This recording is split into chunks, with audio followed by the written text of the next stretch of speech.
women always trust your intuition. I'm starting my life over. It feels like I'm starting my life over. I'm sure I'll look back at this and think like, my life didn't even begin yet.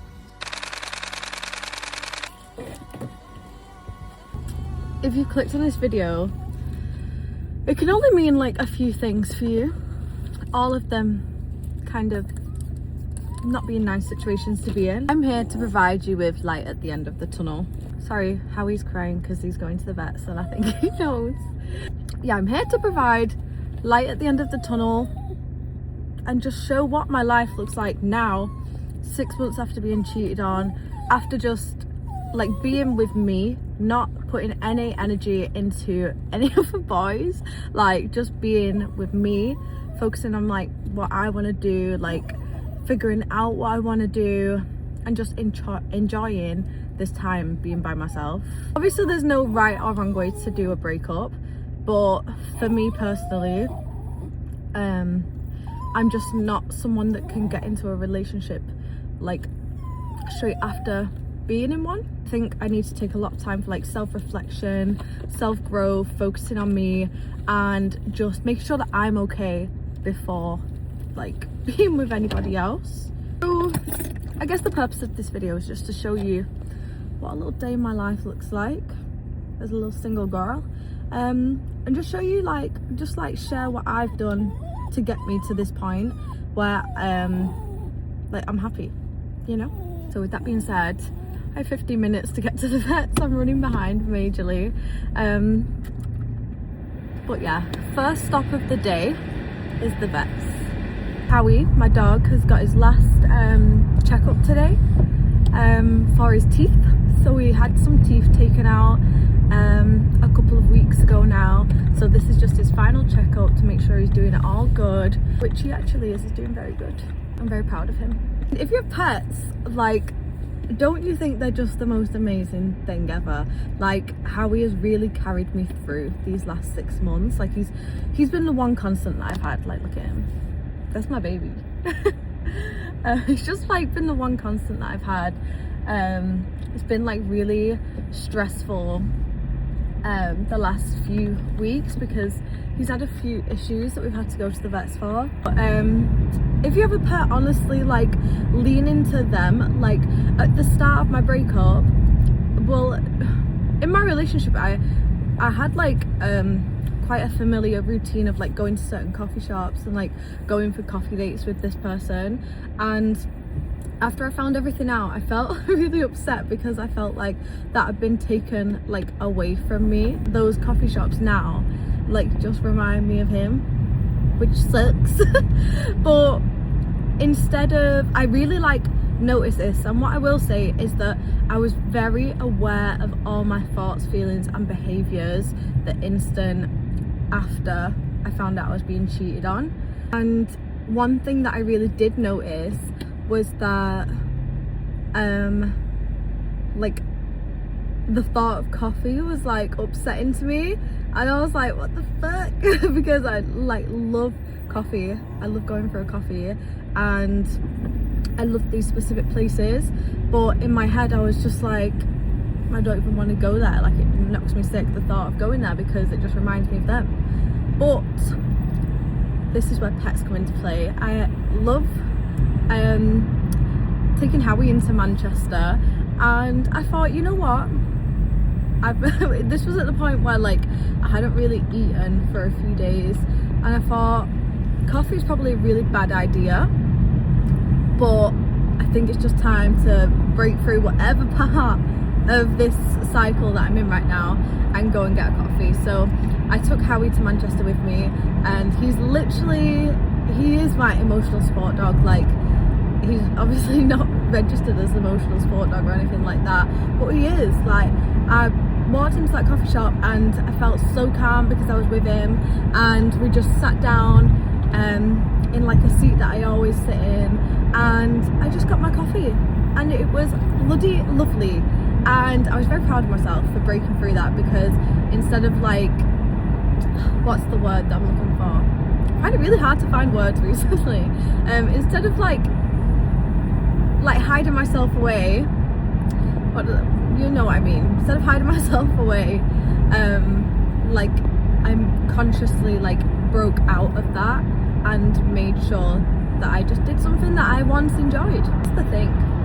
Don't lose sight of the things that you once enjoyed because of the current temporary pain. That's why like I continued like filming YouTube videos, and yes, it's been very off and on the last few months.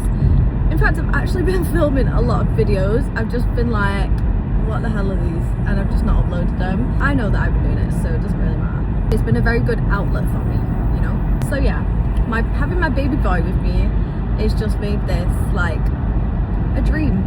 Like I've been able to spend so much time with Howard, and like he's given me purpose to like, you know, get up, go on walks, and like go to places that I want to go because he is my support.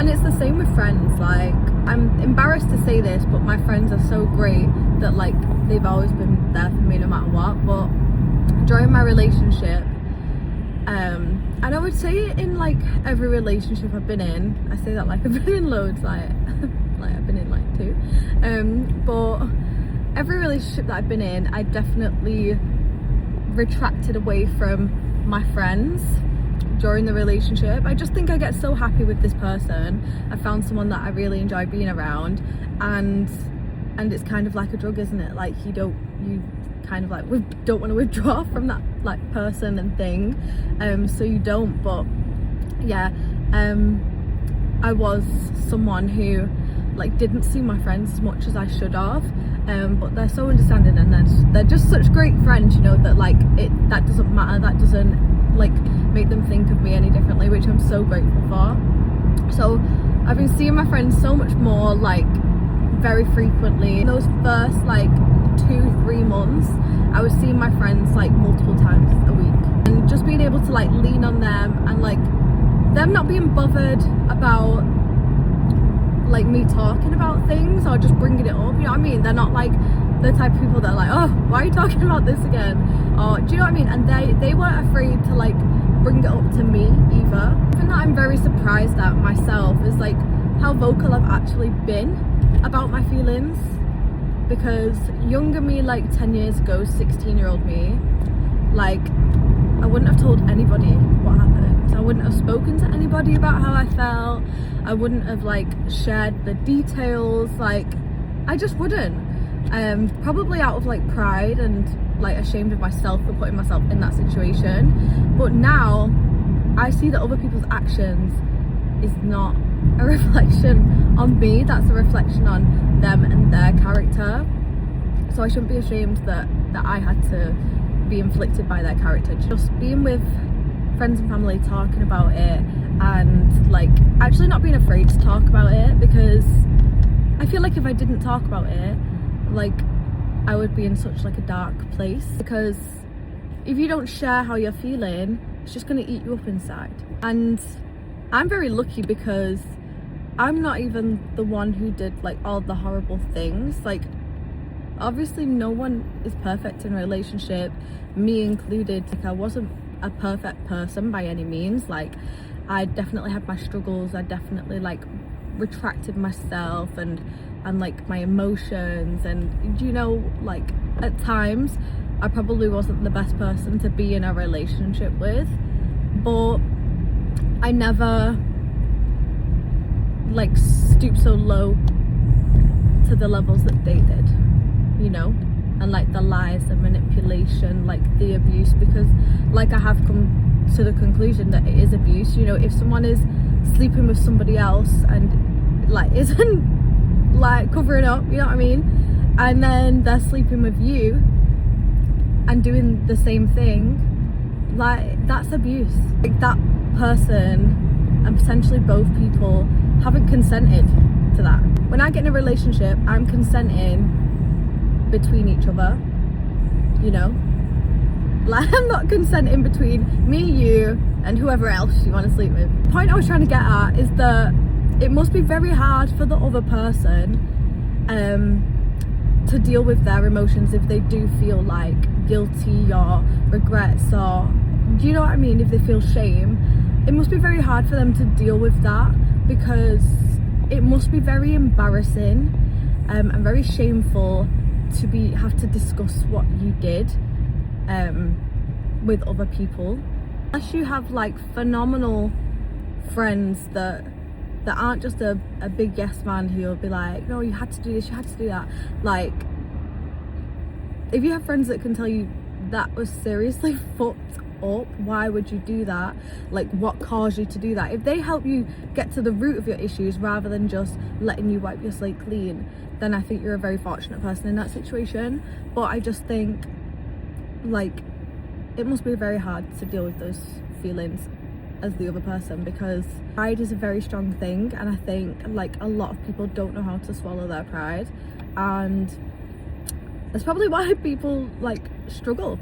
I would feel so much guilt if I was in like my ex's shoes, and I don't think I would actually have anybody to speak to about it, no one good anyway, because I think they would all fuck me off.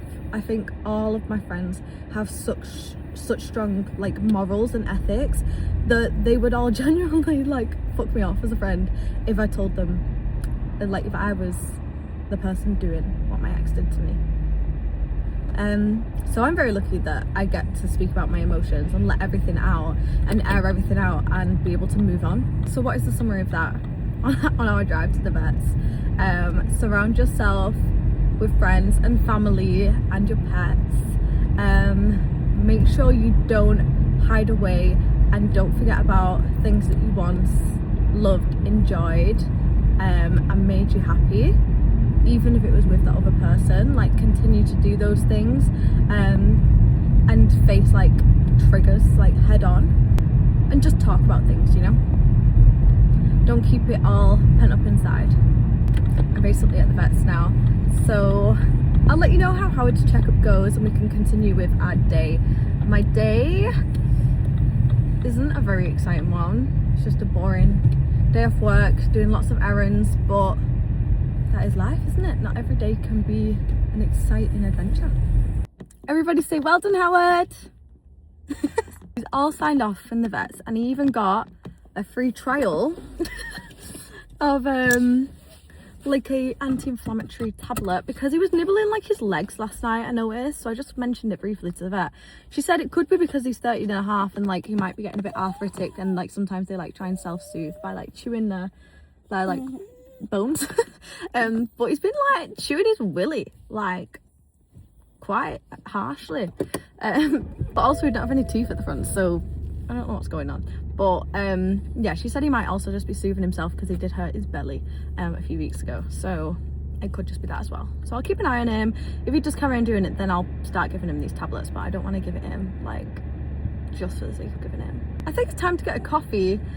I don't really want to go to Manchester because I've got a lot to do today in the house because my mum gets back, and in my previous vlogs I was saying how I was I was saying how I was trying to redecorate the living room for my mum, but honestly life has just got on top of me while she's been away, so I haven't done as much as I wanted to. So I need to get at least one wall boxed off today, and then I pick her up tonight from the airport. I think I'm gonna get a coffee from like a local coffee shop, and then head home. Iced vanilla latte. It's delicioso. Now I'm gonna be so real with you. And just be honest, like it's been, in fact it's probably been more like 7 months since like my breakup and being single and things like that. That coffee shop is like one that me and my ex used to go to, and there's a girl who works in this coffee shop and she's so lovely, like she's so nice and just welcoming. And honestly, like seeing that girl and something that just happened then, like it did make me feel like, oh, like I wish I could tell my ex that. Like these things do happen. Like we was together for like 4 years, and he still does like come up in conversations in my life because he was a big part of my life, and like these things do happen, but it's important to remember that you don't have to message them. Like you don't need to, like even though you can still message them and communicate with them, doesn't mean that you should do. Like, I made my decision 6-7 months ago to move on with my life, no matter how hard it would be.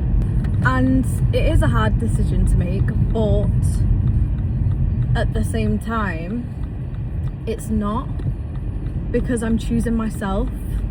But I just wanted to be honest there and say, like, these things do still happen. Like, 6 months down the line, you still do think of them, like, in random everyday things. Like, something will happen that for some reason reminds you of them. It's a strange feeling. I guess it's like when somebody dies and, like, you wish that you could speak to that person, and some days you do have to treat it as though they have passed away and you are grieving that loss still. Because for me, I know that that person is, like, gone, that I was once with, you know, even though they're, like, face still exists and, like, they still exist as, like, a physical being. Like, the person that I thought I knew doesn't, and so I just have to accept that fact. I think the quicker you accept that fact, the quicker you'll be able to heal, the quicker you'll be able to move on with your life, and the quicker you'll just be able to be happier within yourself. And for me, that's just the way things have to be. But I just think it's important to, like, feel those feelings, like what I've just felt then in that coffee shop, and, like, acknowledge them and accept them and, like, work your way through it. Like, I'm really glad actually that I'm filming this video today, because I feel like I can verbally work through it rather than just, like, mentally think about it in my mind. Yeah, this is my path, isn't it? And, like, it's funny because ever since I was really, really little, I always had this overwhelming feeling and, like, intuition that 2025 was going to be, like, a big year in my life. Like, when I turned 25, it would be a big year in my life. And it's not, like, been as big as I thought it would be, in a way of, like, I don't know, maybe when I was younger I thought I was going to be, like, rich and famous by the time I turned 25, and that I'd be doing, like everything would fall into place. That's how I can put it. Like, I just felt like everything would fall into place when I was 25, and I'm talking, like, this was when I was, like, 10, 11, 12 years old. I always had this feeling, and if I'd write things down, like, what I wanted my future like, I always would just, like, think about 25. I don't know why.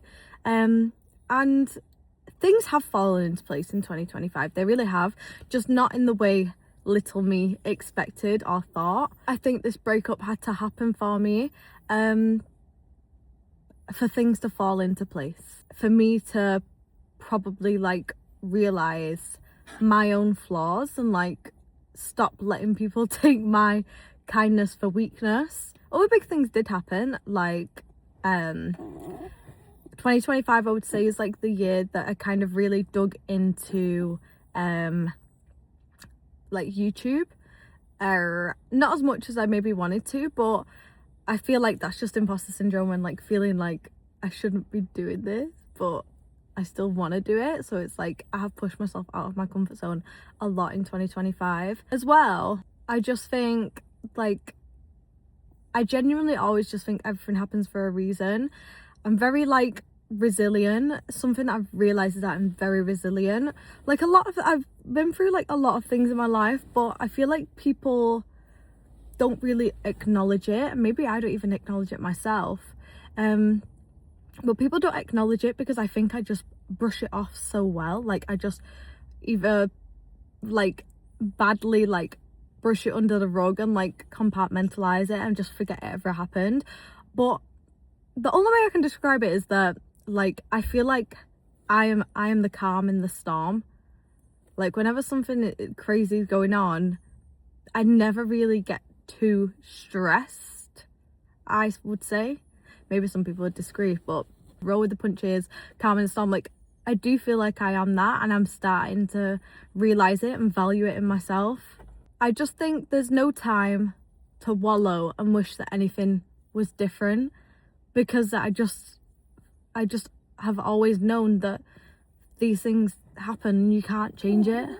Like, you just can't. Like, when my dad had his stroke in Florida, I wasn't sat there crying thinking, why did this happen, why? Like, I just got on with it. Like, I never had those feelings of like of fear.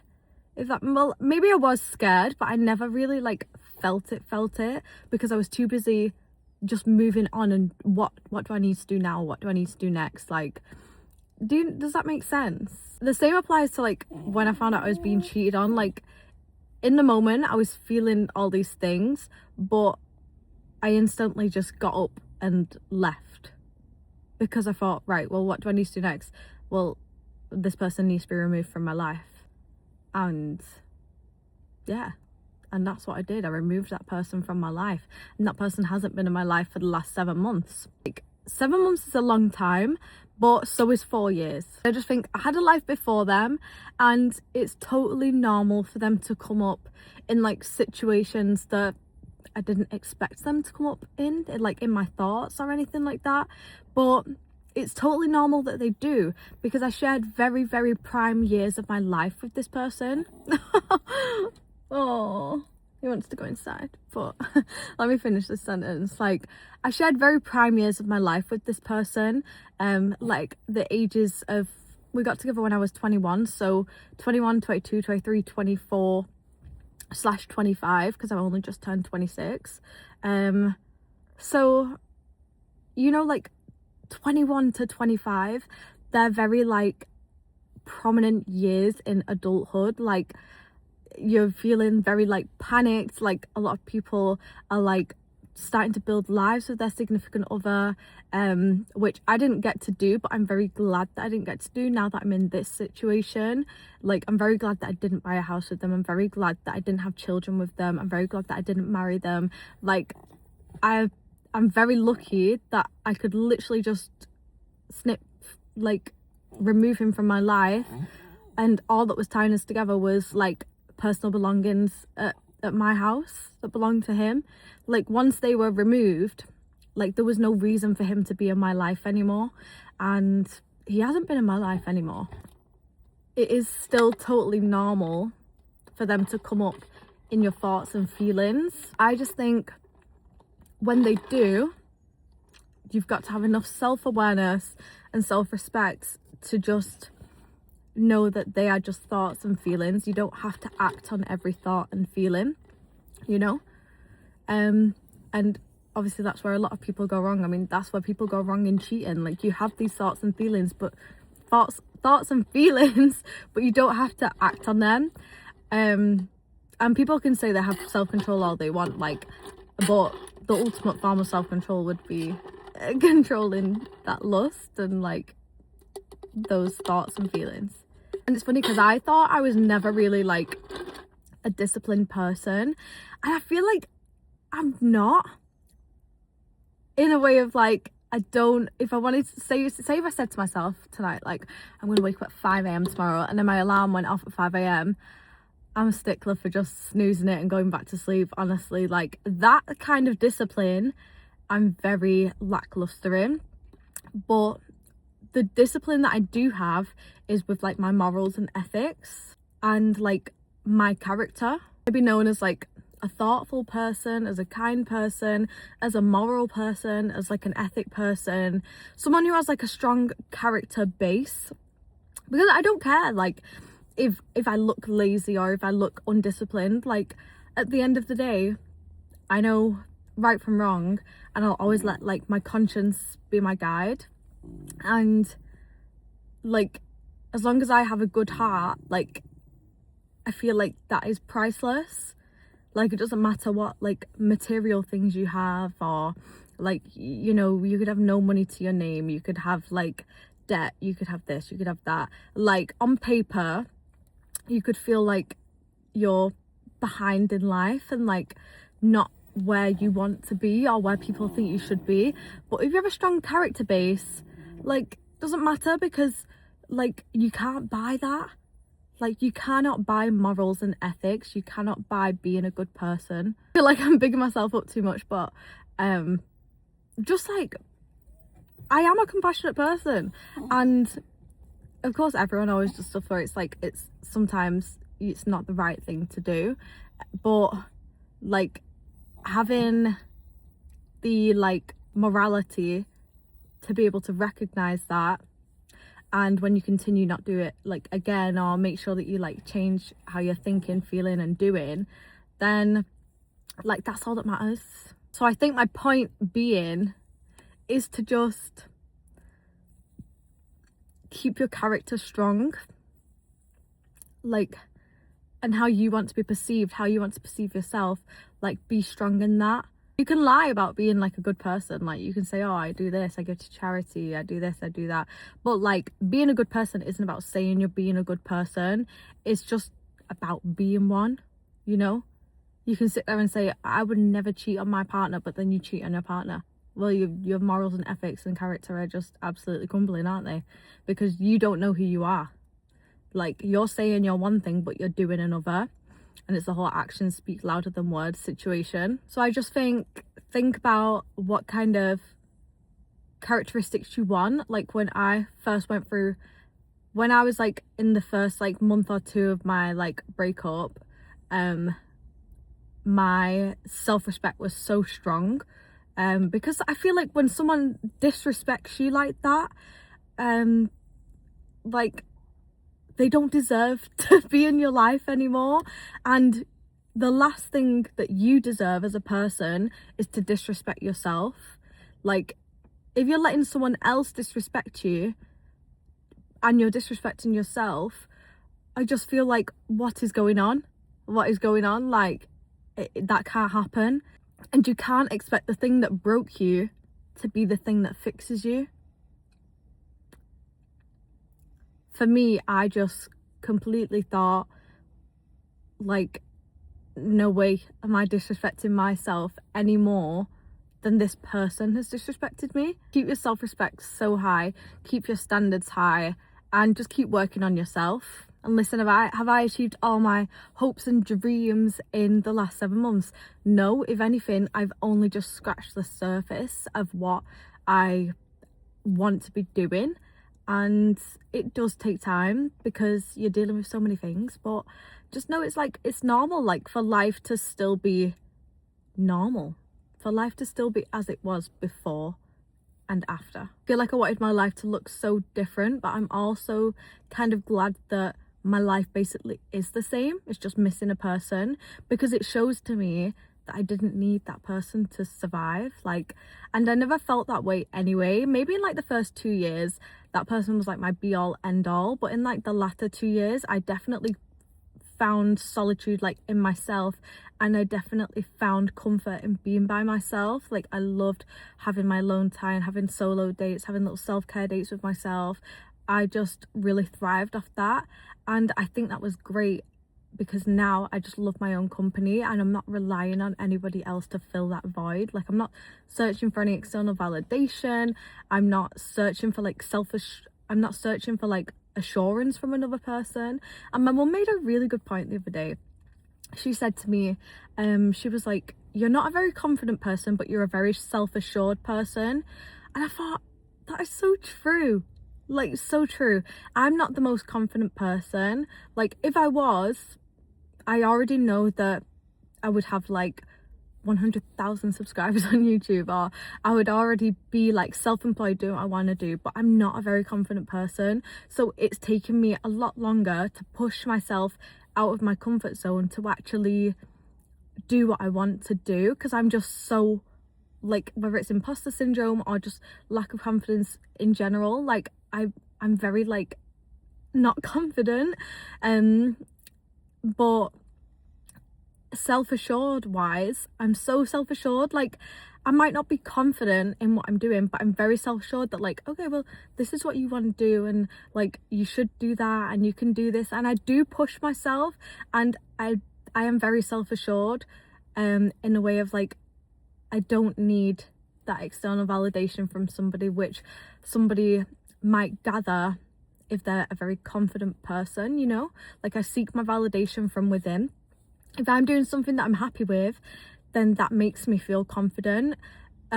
Like, if I love a video that I've posted, and like I'm very self-assured, like, oh my god, like I love how I edited that, I love what I did in this day, I love how it was like set out and how it came out. Like that makes me feel more confident than if I posted a video and I had 1,000 people tell me how amazing it was. That wouldn't make me confident, and ultimately like it's me who I'm looking to please. And so that's where everything comes together for me. Like just be so self-assured in yourself that you don't need anybody else around you to make you feel like special or valued or loved. Like my love is enough, and I've honestly come to the conclusion that I'd be happy with my own love for the rest of my life because I have so much to give. I take myself on the best holidays, I buy myself the best clothes, like I give myself the perfect me time. Like I love going buying myself new haircut, I love just sitting down and doing my makeup sometimes, I love sitting down and drawing and like getting my like creative juices flowing, and like no one else can do that for me apart from me. So I just think, what's the point? I've got my friends, I've got my family, and I've got myself, and that's all that matters. I feel like I've covered a lot in this video, and it's literally only like 11:30 in the morning. Maybe I'll just like end it here, because for the rest of the day I'm literally just going to be stripping a living room wall, and it's not going to be very interesting. But let me just think, what have I like talked about in here? We talked about like friends and family, spending time with them, like opening up to them, talking about your feelings, making sure that you do stuff that you still love and loved before, like either with that person or without that person. Don't seek external validation. It's totally normal for them to like still come up in your thoughts and feelings. I feel like the main thing that I want to end on, which has been important for me in these past 7 months, is knowing that even though you might have more questions, you don't need to know the answer to them. Like there are multiple things and lies that I've put together over like the past, literally up until like yesterday. Like I still continually think of lies that they told me, and I just think, why did I? And I knew in the moment that they were lies. So I just think, why did I let them do that? And it's because like I felt bad for them. Like I felt bad for them that they felt like they needed to lie about something so minuscule. Like for example, where a scarf was from. Like it was from Primark, and like you're trying to tell me that like it was handmade by these people. Like I don't care if it was made by blind bloody nuns. Do you know what I mean? Like the thought counts, and I don't care if something's from Primark or something's from bloody Louis Vuitton. Do you know what I mean? Like I really don't. But the fact this person felt like they had to lie about these things when they're so minuscule, as well as lying about the huge things, and me knowing about certain lies in certain situations, I just think, why did I like not just say something? But it's because I didn't want to hurt their ego. And then that's when I pieced together, I was just there to feed their ego. As much as you might have like questions that you want answers to, and you feel like frequent urges of like, well, I want to know what this situation is, I want to know what they have to say about this, they'll never give you, number one, the answer you deserve, and number two, the answer that you want. They just never will. And I think once you accept that and move on, your life will be so much better. Of just let it go. Like just let the questions go. You don't need the answers to everything. One answer is enough. Was they faithful to you, or was they not? If they wasn't, just let every other question go. It doesn't matter, because at the end of the day, that's the most important question. And if they wasn't faithful to you, then they don't deserve your faithfulness back. That's not me saying go cheat on them back, because I know a lot of people do that. Personally, that's not for me. But they don't deserve to have you in their life and being faithful to them anymore. So like just leave and be faithful to yourself.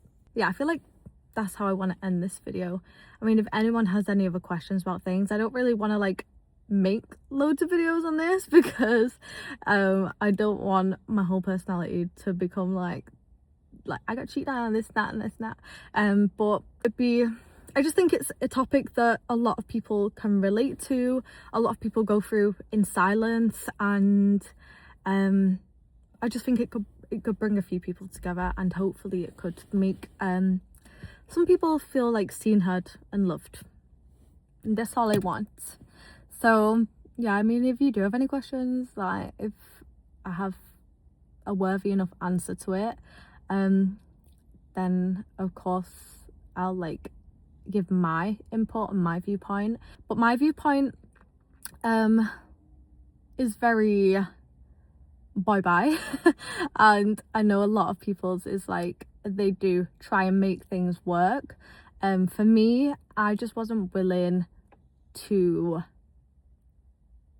put that to the test. I wasn't willing to put my like sanity on the line, because I already knew from the instant that I found out like nothing will ever be the same. Like the thing where Catherine Pace said like if they have enough time to go to the bathroom, they have enough time to cheat on you. That is true because I've seen evidence of that when he's literally gone to a bathroom and been cheating on me in that moment. So yeah, not to like put the heebie-jeebies up anyone if you're watching this and you haven't been cheated on, but just don't give your whole self to somebody. Just keep a little part for yourself, because you never know when you're gonna need it. But yeah, thank you for watching this video. I feel like it's gone a bit haywire. Once I like start verbalizing things, more things come into my brain, and then I feel like I need to speak on that and that and that and that, and I'll probably just, when I'll be editing this video, I'll be like, oh, I wish I said this, I wish I said that. I think the final thing that I'll end on is let your self-respect be stronger than your attachment to this person. Don't let memories trick you into reopening closed doors, and don't let their character affect yours. You know, don't fight fire with fire. From my point of view, if you want to keep your peace and your like morals and ethics intact, then yeah, just remove yourself and focus on you. That's what you gotta do.